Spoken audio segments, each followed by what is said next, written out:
Welcome into this week's The Women's Basketball Podcast, your one-stop shop for all things WNBA, college hoops, and oh so much more. Yes, Caitlin Clark may be sidelined for another game, but we are not. Mia O'Brien, Mitchell Northam of SB Nation acclaim. How are you on this fine Monday, the June the 9th that we record on, Mitch?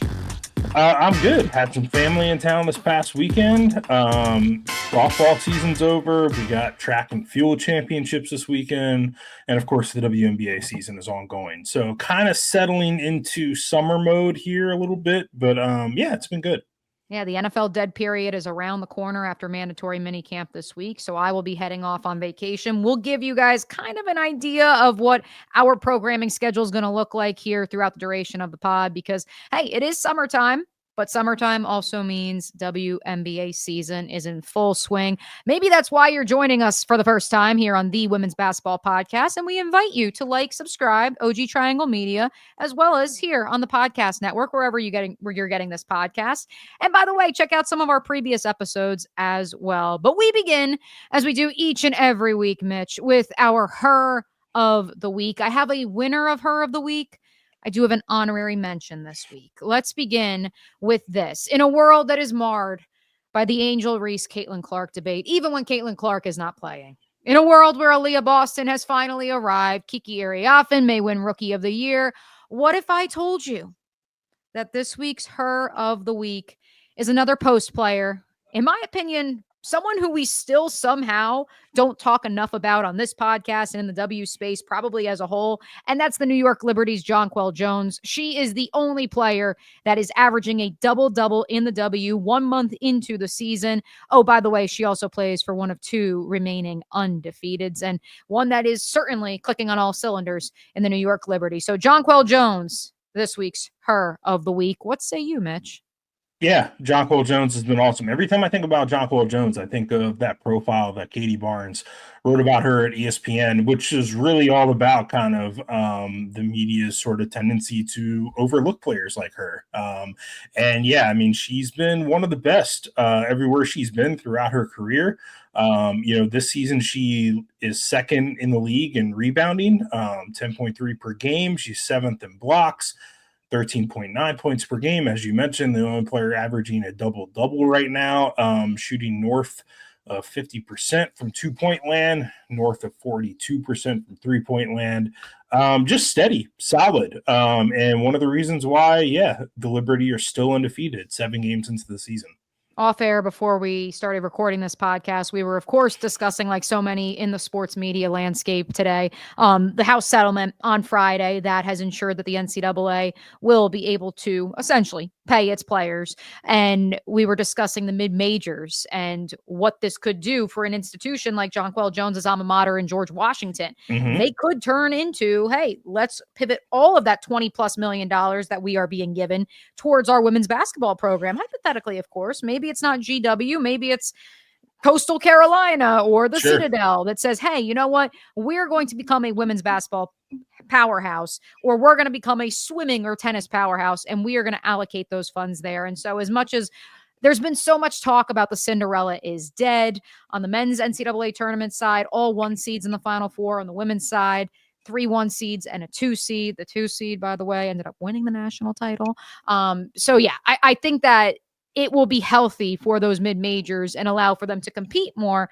because they'll be given some of that money. So maybe the next Jonquel Jones could also emerge, and we will give her her flowers like we are Jonquel Jones here today. I did note, Mitch, because I'm sure we're going to somehow pivot our way back to the House settlement, what this means for women's hoops at some point in time here in today's podcast. But I did want to also give her flowers to Ari McDonald because, folks, we exhausted at length. We were upset at the Indiana Fever in light of injuries to Caitlin Clark, Sophie Cunningham, Sid Colson, who's still gutting it out, even though she gets a new injury seemingly every single game, that they had not said, hey, let's use an injury settlement, maybe pick up a player, and they pick up Ari. And I think she's even brought a level of defensive intensity that we saw with the Sparks last year, Mitch. And look, we're watching the game and Kevin says to me, Mia, you have to remember she's doing this against the Chicago Sky. But at the same time, I'm like, but look at just the fact that she's picking her man up 94 feet. Look at the defensive pressure along the arc. Like, for me, that is contagious. And I feel like it's part of why the Fever have been able to somewhat get off the schneid. Yeah, in each of the games that she's played in so far, she's had 3 steals apiece in each one of those games. And then, 7 points, 5 assists against the Mystics, 12 points, 2 assists against the Sky. I mean, like we've already said, I mean, Ari McDonald is a player that has proven that she can play in this league, that she's capable of being a replacement level point guard, somebody who can be a steady backup, somebody who can give you a good 25 minutes a game, or just 10 minutes a game if that's all you need out of her. I hope that the Fever find a way to keep her around after even Caitlin comes back, because I think, quite frankly, she's the second best point guard on that roster behind Caitlin Clark. Apologies to Sid Coulson, but like, Ari McDonald is better than you right now. And the other players on that roster are not true point guards. If you kind of, Lexi Hall and the Sophie Cunninghams of it all, even Kelsey Mitchell, it's kind of like trying to fit a square peg into a round hole, and it just doesn't really work. So I think even when Caitlin comes back, it would behoove the Fever to keep Ari McDonald around if they can figure out how to do so. I echo that sentiment. Let's keep it moving with this week's starting 5. Mitch, you have the floor. Oh boy, we're circling back. In case you missed last week's episode, or maybe it was 2 weeks ago, Mitch, we gave the honorary Christie Sides PE Teacher of the Year award to Chris K. Koklanis. We're always going to butcher Chris's last name. Koklanis, the head coach, not to be confused with his sister, who is the associate head coach of the Dallas Wings. My, oh my. I hope the Dallas Wings have a similar turnaround to Christie Sides' 2024 Indiana Fever, but something tells me they will not. Yeah, so this clip is, I saw this kind of circulating today. I guess this is from over the weekend. So Joey Mistretta is a reporter who covers the Dallas Wings for Clutch Points. And basically they were talking to Arike Ogunbowale during shoot-around. And he just asked her straight up, quote, "What are your impressions of Coach Koklanis to this point?" And Arike replied, quote, "Yeah, we're all in it as a team and we're still growing every day. So we're getting better every day." End quote. That's not really an answer. A. B, not a ringing endorsement. C, sure seems like that's not going all that well. And then just to kind of just point out, the Wings are 1-9, the worst record in the league. Arike Ogunbowale is averaging a career low in points per game. This is now through 10 games, so the sample size is a little bit bigger now. Her worst field goal percentage of her career, her worst three-point percentage of her career.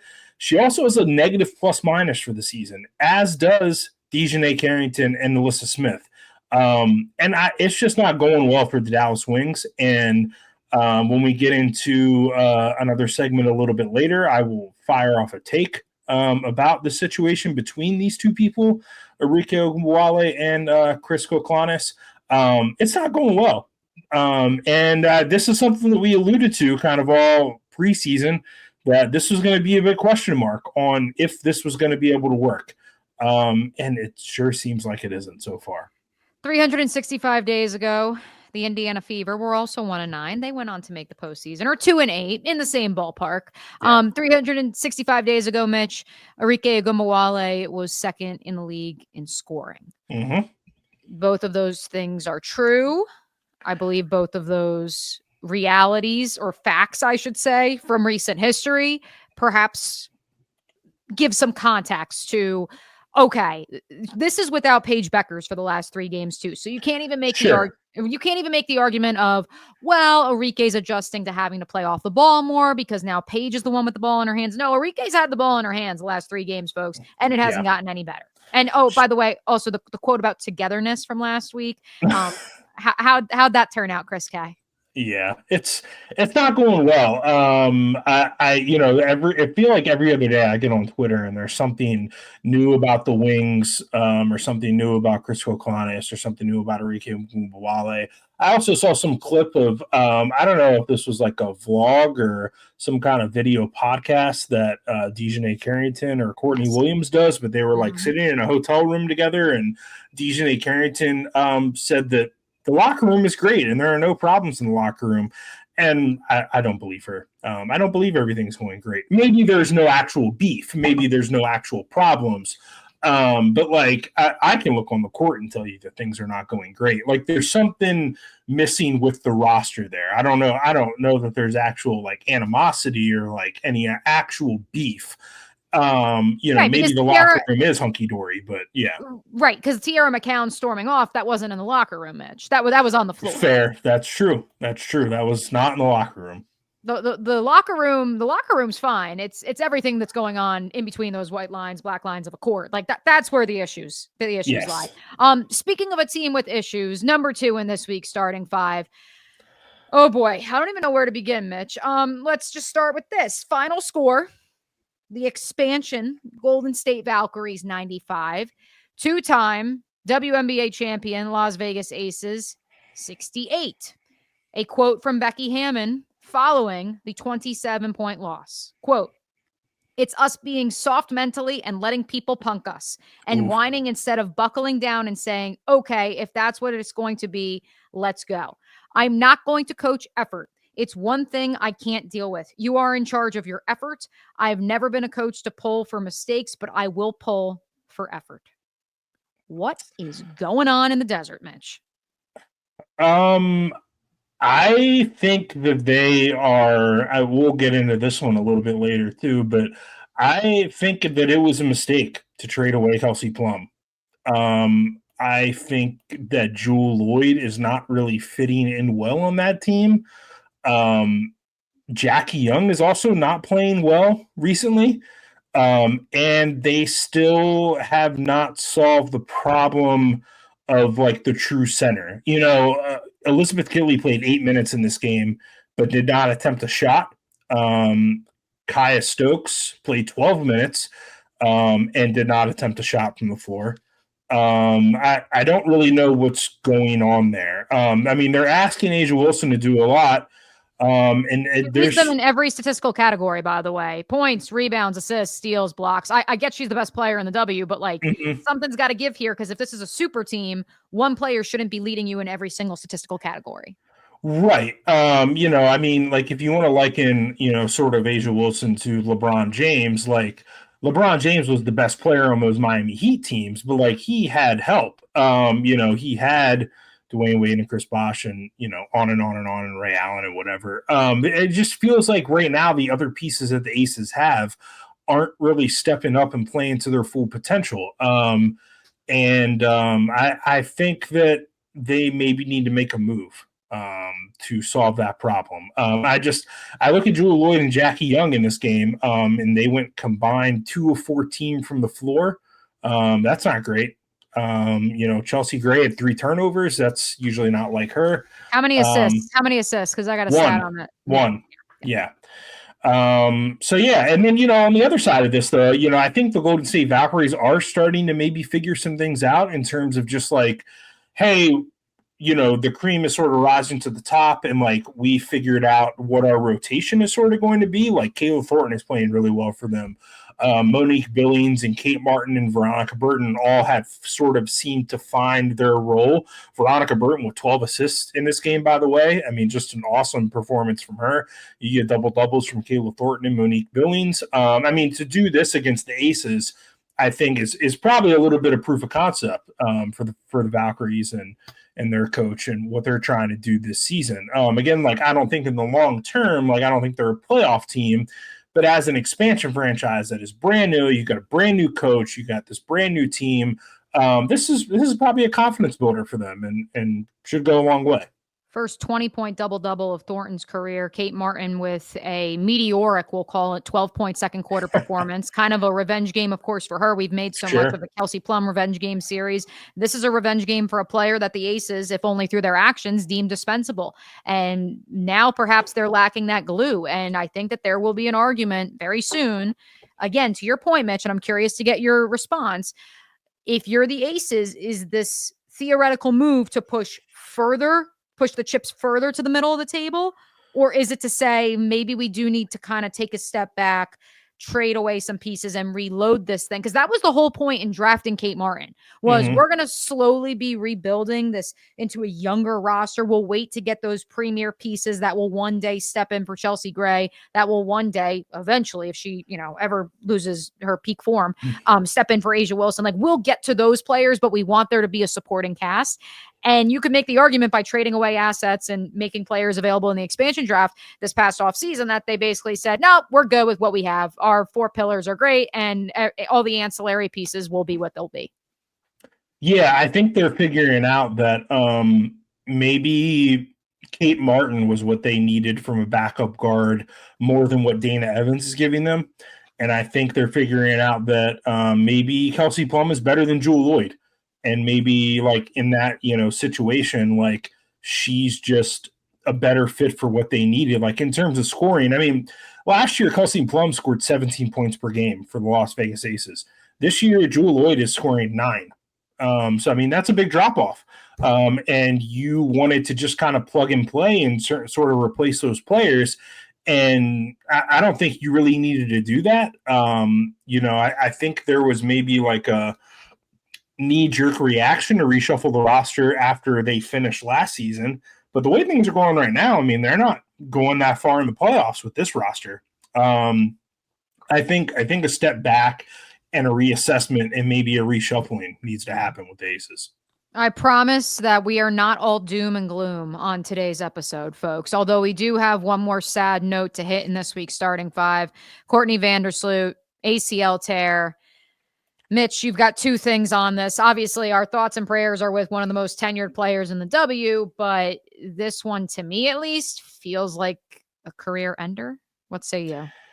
Yeah, I don't know. Courtney Vandersloot is pretty up there in age. I believe she's 36, and in basketball years, like that is certainly not young. I wouldn't be shocked if she's done. But I would certainly like to see her come back next year. I think she can still help a team. I think the Sky, we're hoping that she could help them, if nothing else, but to maybe bring along and shepherd along Haley Van Lith. The other kind of 2 points, like things that I just noticed about this. First off, Kennedy Carter still talking, still stirring the pot. I think her and Sedona Prince should just like form a podcast at the very least to either compete with us, some sort of team, maybe join the 3x3. I don't know. I'm here for it. Yeah, this was pointed out to me. So Kennedy Carter posted this on Threads of all places, not long after Courtney Vandersloot's injury was announced that she was out for the season. She posted, quote, "When the universe gives you signs, you pay attention. What goes around always comes back around. When you have ugly in your heart, the outcome will always backfire. Just want to say, pay attention to the universe. It's speaking to us." And there's some emojis in there that I don't really understand. But it certainly seems like she's taking a shot at the Chicago Sky here for not re-signing her. So there's that. I don't think Kennedy Carter is doing herself any favors by sending tweets and posts out like that on social media if she wants to get back into the league. But nonetheless, I just thought that was a noteworthy thing from someone who seems to have drama follow her everywhere she goes. The other thing that I just wanted to mention is that, if the Chicago Sky feel like they need a replacement level point guard, there are options out there. You're taking it that way because I have a different take on that. Continue. Well, I would certainly roll the dice and throw Haley Van Lith into the fire, and it's time to see sort of what you have there. I would also go out and sign Deja Kelly. I mean, she's somebody who I said before, like proved in the preseason with the Las Vegas Aces, who could probably use her right now as well, that she's capable of playing in this league and capable of kind of being that replacement level, sort of what the same thing the Fever are experiencing right now with Ari McDonald. I think she's somebody who can come in and help you win some games. So Chicago Sky, maybe take a look at Deja Kelly. But also, I think maybe it's time to see if you can sink or swim Hailey Van Lith. Yeah, that was, and it sucks. And in texting with a bunch of friends, like, I hate that was my gut reaction. But we talked about it last week, Mitch. Courtney Vandersloot certainly looked like, oh, she's in the twilight of her career the last 3 weeks. And that's not a bad thing, because the thought was, okay, well, if you hit on a first round pick in Hailey Van Lith, Sloot is there to introduce HVL, slow play her into a starting role, into one of the faces of the franchise. You have the bridge. It's fine. So I actually, when it happened, I was like, this might be a good thing long term for the Sky. I would equate it to, because of course there's always an NFL connection, but also from personally covering the team. When Gardner Minshew came in here in Jacksonville, when Nick Foles goes down with a broken clavicle, and then Foles even came back and it was clear Minshew was the better player. And so then going into 2020, they trade Foles away and they say, you know what? Let's see what we have in Gardner Minshew. And if we win one game, we'll get rid of him too, and we'll get Trevor Lawrence. Who cares? Which is what happened. But they gave him most of that season to figure it out. And that's how I feel right now about the Chicago Sky. If it doesn't work out with Hailey Van Lith, who cares? You can draft Olivia Miles in the top 3 of the WNBA draft next April, and away you go. Or some other point guard who emerges. And so that's where I want to see more from HVL, because we talked about it. In the season opener, 4 points in 4 minutes. I'm like, small sample size, but that's at least something here. And while it hasn't necessarily been the same level of offensive productivity, there's at least been something when she's been on the floor. I see the rotation with Rachel Banham. They're trying to at least spell HVL a little bit, but I'm ready to firmly hand the keys to the Ferrari well, it's not a Ferrari, it's a broken down Chevy. Point being, hand the keys to the Chicago Sky, to Hailey Van Lith. Let's see what happens. Yeah, I mean, Hailey Van Lith right now is only playing 12 minutes per game. Yeah. I think it's time. You drafted her in the first round. You kept her on your roster. You didn't cover her in training camp. It's time to see what you got. We saw a lot of Hailey Van Lith and what she can do on the court, not only in the college level, the only player ever to play in 5 Elite Eights. And went to the Olympics last summer and came back with a medal. So, I think we've all seen that, she can play basketball at a high level. Can she be a starting level point guard in the WNBA? I think that's the big question at her size, at her skill level. Let's see what we got, Chicago Sky. I mean, at this point, you're 2-5. What do you got to lose? Let's figure it out. 2-5 and might actually be the worst team, although Chris K and company may have something to say in Dallas. Yeah. Connecticut Sun, actually, I think could be the 3rd worst, which might be a victory. We'll get back to them here in a second. I promised that we hit some positive vibes in this week's starting 5, and we do. We want to take a victory lap, because as much as, yes, we were wrong about the Indiana Fever being the greatest team ever assembled, we did say here on this very podcast that Aliyah Boston would have an opportunity to shine without Caitlin Clark for a semi-extended period of time. She was already shining when Caitlin was on the floor. When Caitlin returns, we could see Aliyah continue that form, maybe even usurp it. This stat from Rebecca Lobo is tremendous. Aliyah Boston's efficiency has been off the charts the last 4 games, 78%, 12.8 field goal attempts with CC, only 6.8 field goal attempts without her in similar minutes, which of course suggests that once Caitlin Clark does return, Aliyah Boston could have even more opportunity. And I think that discrepancy about field goals attempted, shots attempted with and without Caitlin, has been hotly debated by Fever fans here in the last however many hours since Rebecca Lobo posted that tweet, Mitch. Mm-hmm. This idea of, oh my God, why are we not getting the ball to Aliyah more because Caitlin isn't on the floor? When ultimately, and we said it after the first game without Caitlin, they've struggled to feed Aliyah in the post just because no one can thread the needle on that team quite like Caitlin. That's why they had to go out and get Ari McDonald, because there wasn't a true point guard. And so, yes, to that same point, that Rebecca made. I think that, yes, once Caitlin Clark does return and Aliyah Boston has someone consistently feeding her inside, she doesn't have to be the player who is dribbling the ball up and down the floor and playing a point forward role, which she's been good at. Like, I've enjoyed it. It's been entertaining basketball.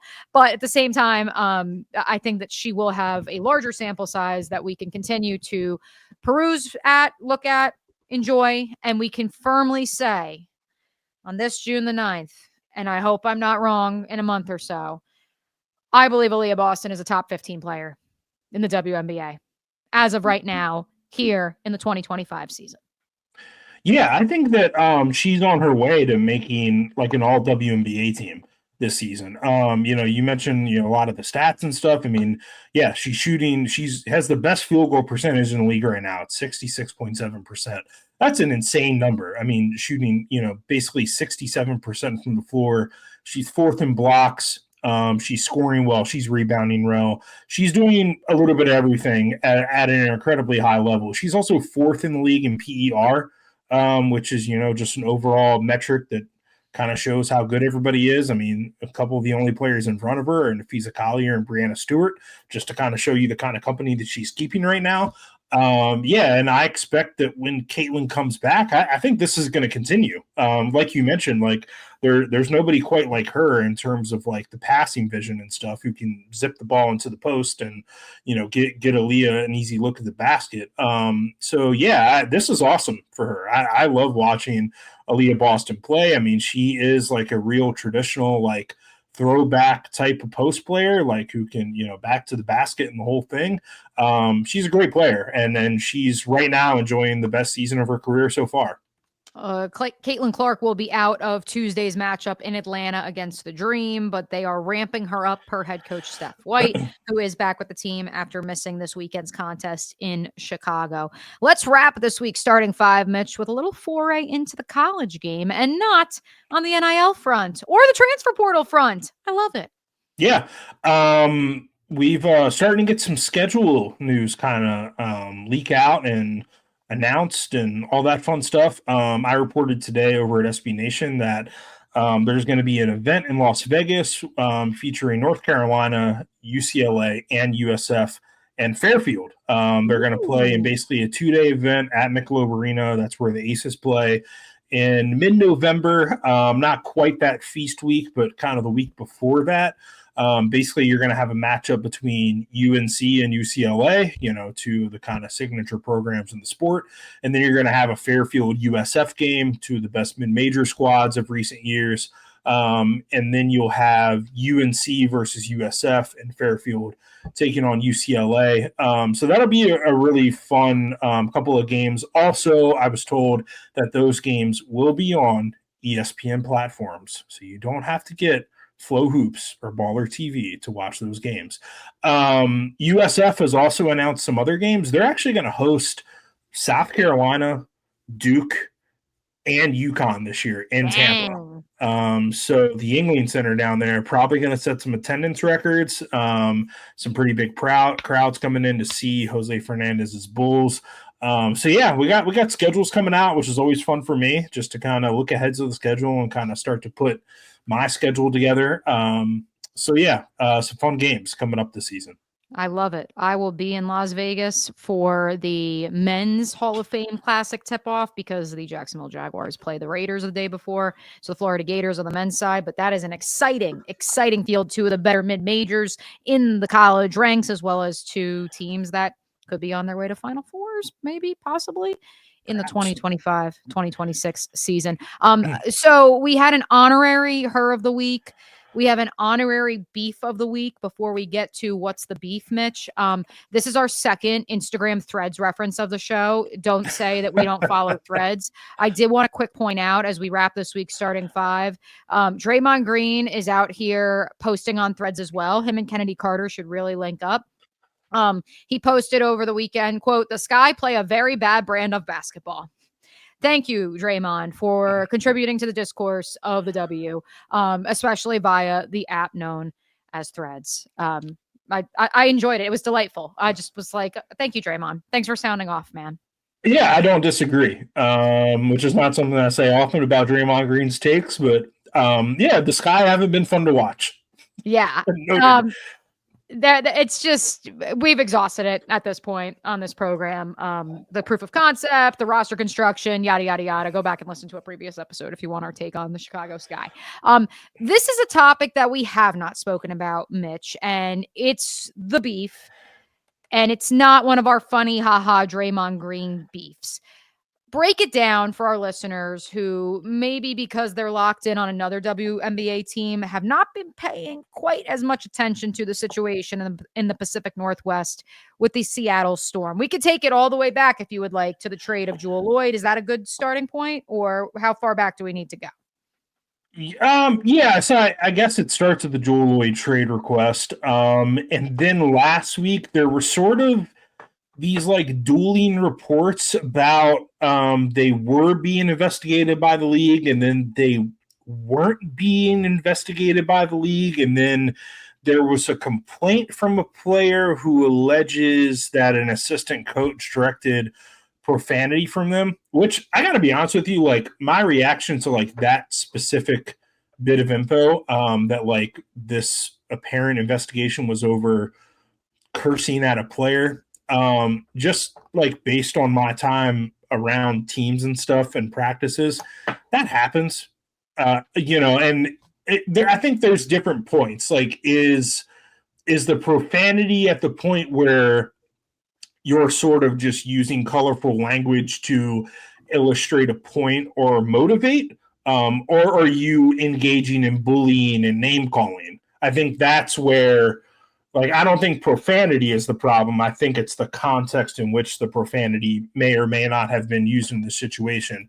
I think when you get to the point of bullying and name calling, that's where the line crosses. So yeah, there was an allegation of the Storm staff engaging in bullying and harassment. That was from Annie Costable when she was with the Chicago Sun-Times. That was an allegation levied by Jewel Lloyd herself.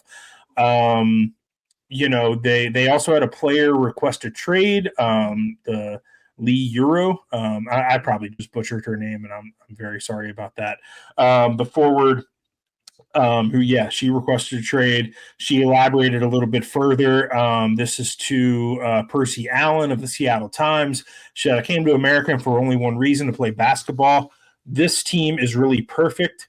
We have the best post player in the world. We have 4 post players, and I don't feel like I have enough time. So it sounds like she's requesting a trade based on playing time and not really anything related to these allegations. But to say the very least, like, this is a very messy situation in Seattle.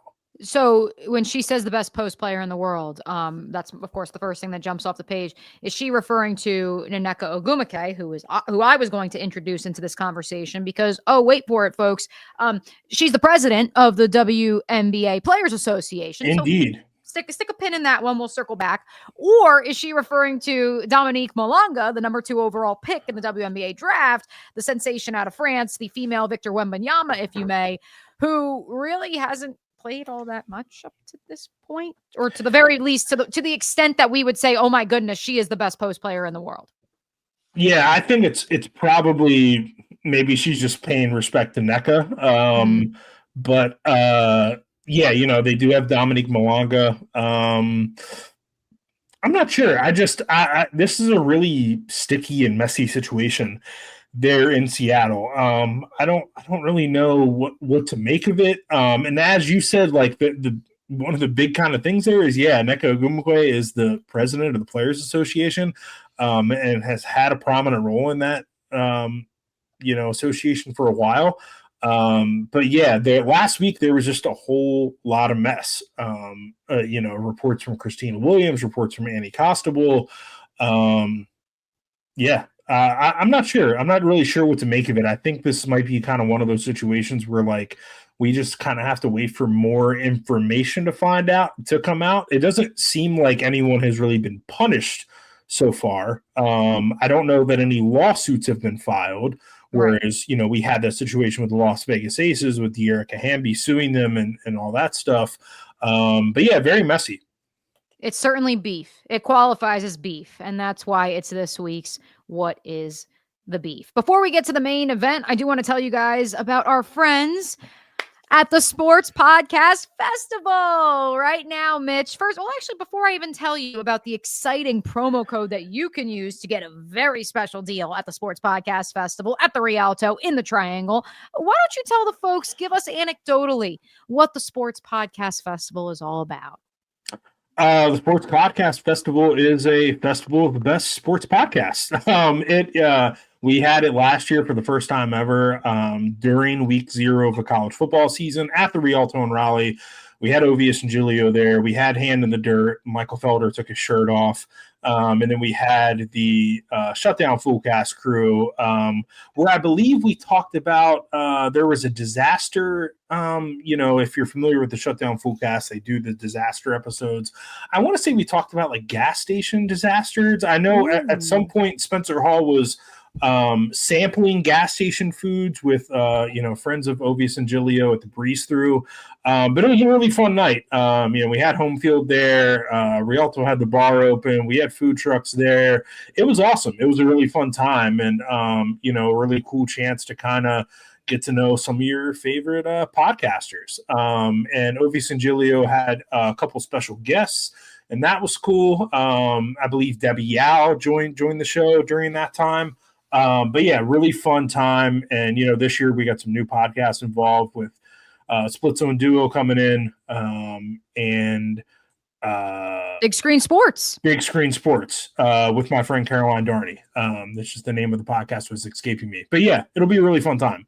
August 23rd at the Rialto in Raleigh. You can get your tickets at etix or therialto.com. Here's the fun, new, and exciting part, Mitch. If you use code SPF25, you can buy one ticket, get one half off. Again, that's the Sports Podcast Festival at the Rialto in Raleigh on August 23rd. Use promo code SPF25 for a buy one, get one half off ticket opportunity. etix or therialto.com.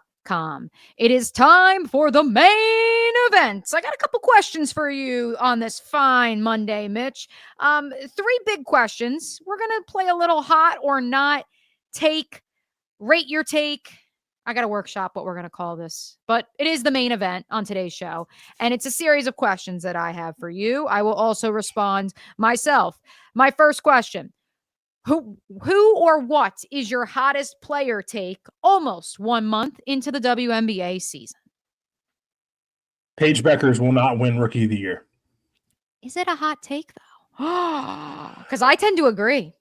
Well, so I found it interesting. Before I fired this take off, I went to go look for Rookie of the Year odds. And I went to DraftKings, and I noticed that DraftKings right now is not running WNBA Rookie of the Year odds. However, FanDuel is, and Paige Bueckers is still a large favorite at minus 700. In second place is Kiki Iriafen at plus 650, and behind her is Sonia Citron at plus 2,500. I just sort of think that if the Dallas Wings continue at this trajectory and they end up being the worst team in the league, will the voters, and I am not a voter for this award. I don't have any WNBA voting privileges. I wonder if they will be inclined to vote for a player on the worst team in the league, even if Paige Bueckers is like top 5 in the league in assists. Would they be more inclined to vote for a player like Kiki Iriafen or like Sonia Citron should the Washington Mystics make sort of a late push for the playoffs or finish around 500? And I mean, Kiki Iriafen, the numbers that she's putting up right now, like if she continues on this pace, I think she should be the favorite. And I think if you're one of our friends out there, listeners who likes to bet, you can get pretty good value on Kiki Iriafen and Sonia Citron right now. The other thing is that, like, we just talked about Courtney Vandersloot's injury. So now, presumably, Haley Van Lith will maybe have an opportunity to prove herself. What if we have a mid-season surge from Haley Van Lith, sort of taking over a point guard, and maybe the Sky win a couple games and whatever. Or, we just talked about and mentioned Dominique Malonga, who has not played a whole lot as of late. But if she sort of has a midseason surge and puts together a really strong second half of the year, I just kind of, I don't know if Paige is in the best position and in the best situation to win an award like that if the Wings continue on this same path. It should be noted that Aliyah Boston did win the Rookie of the Year award in 2023, and that was despite being on the worst team in the league in the That's Indiana fair. Fever. At the same time, however, I also think that draft class in general, wasn't as strong as this one, which will still pale in comparison, I understand, to 2024. But this idea, and not to give away another question in today's main event, but I believe that the Washington Mystics are for real. I'm here for the Princeton offense. And if you're able to carry a team that was written off and dismissed as, oh, they had 3 picks in the top 6, they're clearly in rebuilding mode. If you're able to carry that team to the postseason, yes, that earns more than just brownie points in my book. And that's why either of those two players, I believe, should have better odds and do have better odds at winning the Rookie of the Year award. Speaking of awards, that's my hot player take. But Mitch, maybe you don't think it's hot. Lexi Hull, Most Improved Player of the Year award in the W? Yes? No? I think so. I think that's a real possibility, especially when you just look at her numbers. She's doubled her points per game. Her field goal percentage is up about 10 points. She's shooting 60% from three-point land right now, which is absurd. Lead. And yeah, I mean, she's been awesome for the Fever so far this year. I think she's playing really, really well. I believe DraftKings has odds on Player of the Year or on Most Improved, despite not having a Rookie of the Year. And I don't have that up in front of me right now, but I assume that Lexi Hall would be one of the players at the top of the odds boards there. And I just can't get over like the plus minus whenever she's on the floor. Like I've lost track, but at this point, it's such an absurd number. And you couple that with the fact that, yes, the Fever have been without Caitlin Clark and Lexi Hull hasn't missed a beat. And so for a player who, has been very forthright that she believes Caitlin Clark saved her career because otherwise she was someone who people questioned even her 3-point shooting prowess, let alone this idea of, oh, she's a 3-and-D starting caliber forward, guard, flex, wing defender. Like the fact that we've now gotten to a point where she could be the most improved player, I think is a massive development, especially in a world in which we love the plus minus because we love to laugh about Angel Reese and Marina Mabry's minus 55 or whatever Angel had last week too. Indeed. Lexi Hall actually right now, if you're looking for some value, 7th in odds for most improved. The favorite right now is our friend Brittany Sykes, plus 180. Okay. Veronica Burton at 370, Gabby Williams at 400, Ezra Stevens plus 800, Alicia Gray plus 1,000, Caleb Thornton plus 1,000, Lexi Hall plus 1,200. See, but like I would say Brittany Sykes is like a comeback player because of all the injuries the last 2 years. I think so too. I would agree. That I would put her in that. I wouldn't put her in most improved. I think she's been this player. I just think injuries have prevented her from reaching her full potential. Lexi Hall is second in odds for 6th player of the year at plus 500. The favorite right now is Maddie Siegrist of our Dallas Wings. Yeah, which again, and I would argue, same as you, that unfortunately, if Maddie Siegrist plays on a team that is picking in the lottery and Lexi Hull is on a playoff team, there's a good chance that people know Lexi Hull's name more than they know Maddie Siegrist, despite the fact that she was among our nominees for the Silent Assassin Breakout Shooter of the Year award during our preseason awards, the Wubbies, here on the Women's Basketball Podcast. Next hot take, Mitch. What is your hottest team take 1 month into the W season? I kind of alluded to this earlier, but I think that if the Aces are serious about contending for a title this season, they need to make a trade. And I think they need to shake that roster up. I think that they thought that they were kind of matching with what they were losing, and it is clear to me they're like, that is not happening. Like, I think like they're missing what Sid Colson and Kate Martin brought to them in terms of guards off the bench. I think they're missing what Kelsey Plum brought to them. And I think that they need a center. I think they need somebody to take a little bit of the attention off Asia Wilson down in the paint and maybe allow Asia Wilson to kind of stretch her game out a little bit. I saw some sort of fake trade floated on Twitter of like, them working out something with the Sky to get Camila Cardoso. I think that's kind of interesting, depending on like what they would have to give up to get her. Or depending on your view of Camilla, because I mean, there's also true. Right there. I mean, like, there's enough people who, after watching that nationally televised Sky Fever game on Saturday, are looking around saying she's jogging up and down the floor, to which I would say, no, that's just how she runs. That's how she's always been. Yes. Right. And perhaps we've just overlooked it because we're like, oh, well, she's 6'8". Like, who cares? And now you have to question even her offensive production. And I think if you're the Aces, there's a conversation of, well, we were in the postseason last year. We won 2 titles the years before that. And did we really have a center in any of those 3 seasons who could give us offensive production? Yeah. I mean, Camila Cardoso is averaging 10 points per game this season. So, like, that's better than any other center on the Aces in terms of, like, what they're getting offensively right now. But, yeah, it seems to me like the Aces sort of just thought, okay, well, you know, we're a playoff team and we're a contending team either way because we have A'ja Wilson and Chelsea Gray, and we can just kind of shuffle all the pieces around them. And I think that's proving to not be true. And I think that if they want to get back into the conversation with the teams like the Liberty and the Lynx, they need to make a move, and they need to put some better pieces around A'ja Wilson. Chelsea Gray, point guard, averaging just a little over 3 assists per contest. I know that's been a pretty big talking point on the streets. Indeed. These days. My hottest team take, we already kind of got to it, but I'll throw a little twist to it. That is, I believe, Mitch, not only will the Washington Mystics make the postseason, the Atlanta Dream, currently 3rd overall in the WNBA overall standings, will also make the postseason. Yeah, I definitely see the Dream in the playoffs this year. I think the Mystics are a little bit more of a longer shot, but I like what both of them are doing. I think they are both trending in the right direction. I just can't come away from this idea of, we sat here for months because of our infatuation with what Carl Semesko was able to build at Florida Gulf Coast, and then the decision to sign Brittany Griner, bring Brianna Jones in, and then you look around and you're like, are these actual pieces that would be shooting the 3? Oh, wait, yes, they are going to shoot the 3. They are going to expand their game even more so than what we've seen throughout their careers.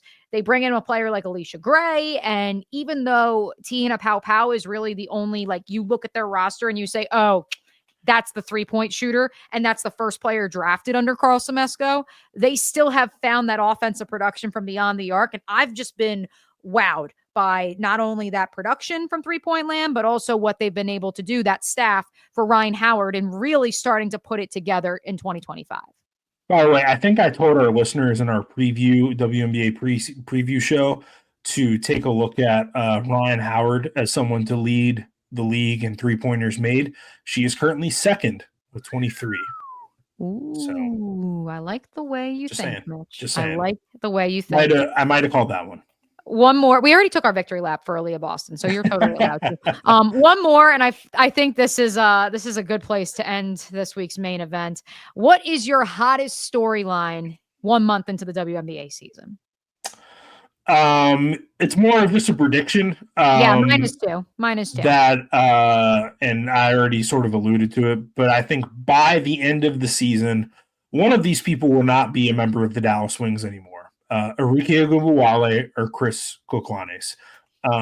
This is either going to be they're either going to trade Arike, or this thing is going to crash and burn for the season, and Chris Koklanes will be a one and done coach.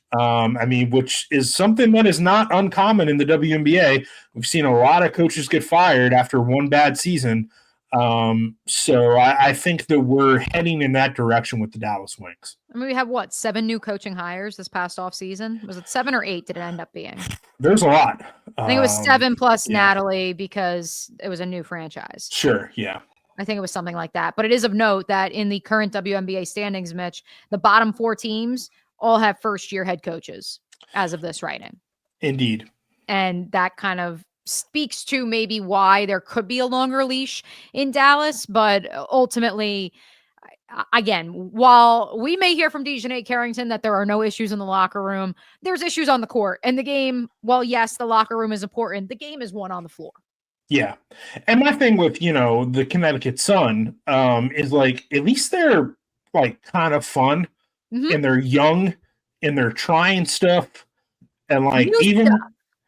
even Marina Mabry, you know, kind of looks like she's having a good time. Like I've seen the TikToks with Sanaya Rivers, and like, you know, dude, I might buy a little Sanaya Rivers Rookie of the Year stock. I'm not gonna lie, which brings me to my hottest storyline, which is I don't think Marina's gonna get traded. I think she likes being back in the tri-state area. Shout out Jersey Shore. I think she likes Sanaya Rivers because I think Sanaya Rivers has kind of found her footing. And so they like playing together. I would like to see more Anissa Morrow. I would like to see more continuity week to week, game to game with their starting lineup and their rotation. But at the same time, like, I think Marina's cool because I think she recognizes she's probably the face of that franchise right now. And isn't that what she always wanted while playing in the shadow of Arike Ogunbowale, her sister, etc., Brianna Turner at Notre Dame, Jessica Shepard, like the list goes on. And now she finally has what she always wanted, even if it's, you know, for a team that's going to be picking in the top 5 next year. She's averaging a career high in scoring, 17.1 points per game. So, you know, that's good for her. She's getting her buckets. She's getting rebounds. She's getting assists. Like she's, you know, she's been on contending teams before. You know, last year was a team that contended. You know, at Notre Dame, she was on a contending team. Now she's back in kind of a situation where, you know, she's a vet. She's been asked to sort of alongside Tina Charles to kind of lead this young kind of ragtag team that has a lot of interesting pieces. And like I said, like they're kind of weird and kind of fun. Like they're going to lose a lot of games, but like they're a team that I think like they know what they are. Like they understand that, like, you know, we're probably tanking for a top 3 pick. Right. And I think you could argue in some respects the Valkyries, because they're an expansion team, also in that same mold. Yeah. Right. There's a level of self-awareness that I don't think exists in Chicago or Dallas right now, where they are stunned that they have the metrics have them as poor as it comes. Like they have them as just regressing across the board, whether it's Arike Ogunbowale to Angel Reese's offensive production. And they're like, but I'm in commercials. So we're going to still make the postseason. And no. Just be like Marina Mabry and embrace the TikToks. And, you know, the memes were fun too. And that she'll probably go to a new team next year and we'll still know who she is because she led the Connecticut Sun in scoring in 2025. Sure. Yeah. Yeah, here for it. All right, let's take a look ahead. What is coming up this weekend? It is time for Making Money with Mitch. He went 2-0 last week. 1 game still pending. The Aces 9.5-point favorites over the Los Angeles Sparks after we tape this podcast. That game will be getting underway. Mitch has got a 3-pack for you guys. I'm excited to hear your picks this week. Yeah, Friday night. This game is 7:30 p.m. Eastern on Ion. I'm taking the Dream and 8.5 points over the Chicago Sky for all the reasons that we have already talked about. The Dream have proof of concept. They have figured out what they're doing and what they're good at, and the Sky have not. And the Sky have to figure out who their new starting point guard is. And I think that the Dream will beat them pretty comfortably. Yes, I agree with that sentiment. And again, I also think the Dream are going to make the postseason, and the Chicago Sky are standing around here looking around saying, but we were supposed to be ascending. And they're not. Yeah. Saturday, my second pick, I have the Liberty and they're 7.5 points winning at the Indiana Fever. This is 3 p.m. Eastern on ABC. I think that this line is maybe taking into account the fact that Caitlin Clark might be ready in time for this game, but there's also certainly a chance that she's not ready for this game. So I think if you can grab this number where it's at, I think that's pretty good. Because look, the last time they played, Caitlin did play, and the Fever lost by 1. So I would argue that line is accounting for maybe she won't play. Or you think it's the opposite? Because this game is going to be in Indiana. Correct me if I'm wrong. It is in Indiana. I just think like the Liberty have more momentum at the moment. And I think maybe it's taking into account for like working Caitlin back in a little bit after she's been off for 2 weeks? Yes. Maybe 3 weeks by the time this game rolls around. So yeah, either way, like I think it's a number you can kind of go either way on. Like I think certainly like if Caitlin plays, I maybe would take the Fever to cover 7.5. But if they don't play, or if she doesn't play, I like the Liberty to win at 7.5. I think Caitlin Clark can kind of be that big of a swing in terms of the line. So Yeah. I'm interested to see just kind of how this line changes over the next Right. couple of days if she does end up, as she progresses throughout this week. Right, because I could still see, if it becomes a free throw shooting contest down the stretch, I could still see, even with Caitlin Clark, the Liberty winning by 8. Because to your point, they do have the most momentum. They are one of 2 undefeateds left in the sport. But at the same time, I'm most fascinated to see between, as we're taping this on a Monday, how that line fluctuates over the next 5-6 days. So you've got the Dream minus 8.5, the Liberty minus 7.5. You're taking an underdog though on Sunday, Mitch. I am. This game is, I think you can only watch this game on League Pass. I think it's on local TV in Las Vegas, so you'll need League Pass for this one.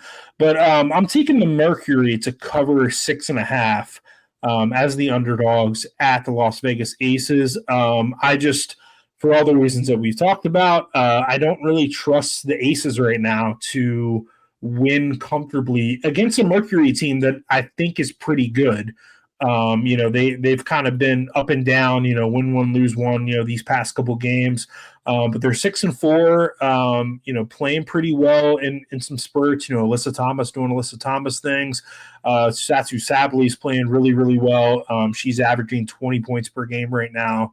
So I just really like kind of how they match up with the Aces at certain positions, and I think that they can keep it close in Las Vegas. And they don't have Kalia Copper. Like, that's perhaps what's most impressive is the one holdover from the previous iteration is out right now with an injury, and the Mercury have still been able to find some continuity, which is very, very impressive. And also the Aces, I agree, Mitch. Bad vibes right now. Bad vibes coming out of Vegas. When Becky Hammon is talking about effort, yikes. Well, I mean, she called the players soft, right? She called the players soft, soft mentality, and she said she's not going to coach effort. It's not great. It's not a good Not look. great. Not what you want. Maybe she's trying to light a fire. So just to recap, making money with Mitch, the Dream, an 8.5 point favorite. Mitch is taking the Dream minus 8.5 against the Chicago Sky Friday nights. The New York Liberty minus 7.5 at the Indiana Fever Saturday afternoon, and the Phoenix Mercury to cover plus 6.5 against the Las Vegas Aces Sunday evening. It is time for last call. Let's hit a couple of the storylines we may have missed, Mitch. Shout out to Kayla McBride, 15 points in her first game back for the Minnesota Lynx. I also would like to give this note. We already referenced it, that Courtney Williams has got some sort of podcast going on these days that she records in her hotel rooms. They're rather funny. I stand with Courtney Williams. I love her podcast, and also that she wears her sunglasses at night, because everyone should wear their sunglasses both indoors and at night. In the most recent episode, Court noted, and I'm paraphrasing here, how can you hate on Nafisa Collier? She doesn't talk bleep. She is not in any trouble off the court. She literally created a league for players to stay home instead of going overseas. I don't understand the fee hate. Somebody explain to me what she has done. I agree with you, Courtney, but also with all due respect to our listeners, some W fans online, you all are reading into a lot of stuff way too much. So maybe this is just the latest victim of that. Yeah, I've seen a little bit of the weird discourse.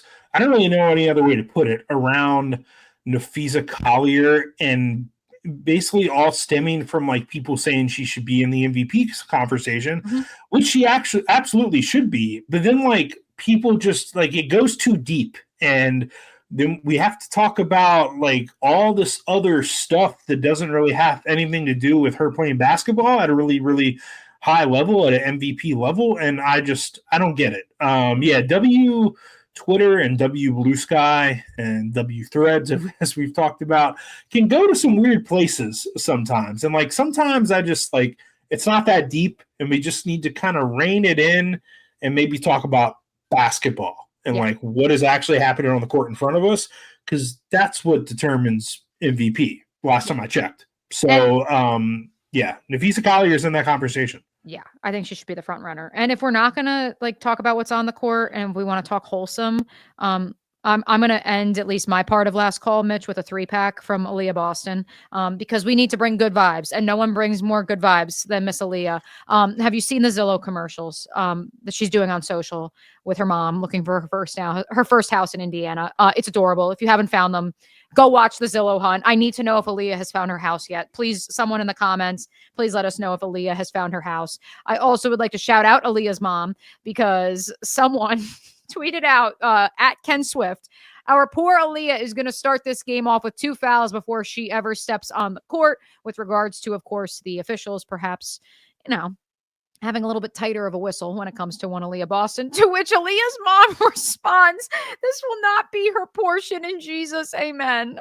It's so wholesome. And then you couple that, my final third part of this 3-pack is, yes, the Caitlin Clark Wilson basketball commercial is here. And there's one that's like a tribute to Aliyah, and it says, "You're going to be amazing," and like really like the faded font talking about friendship. And it's, thank you, Aliyah, for restoring my faith in humanity every single time you step on a basketball floor, while also still being a badass and ferocious and leading the W in field goal percentage.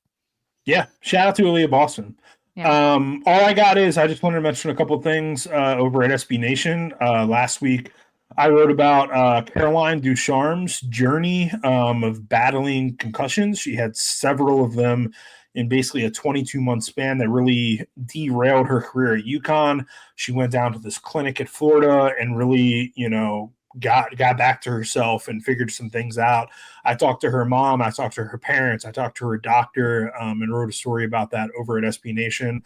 I also did some stuff with Foyas last week, and I found out some stuff about what Courtney Banghart is asking for in terms of NIL and in terms of rep share, as we talk about the house settlement and kind of how that relates to how the men's basketball team at UNC is spending. And there is a wide gap, so you can go check that out.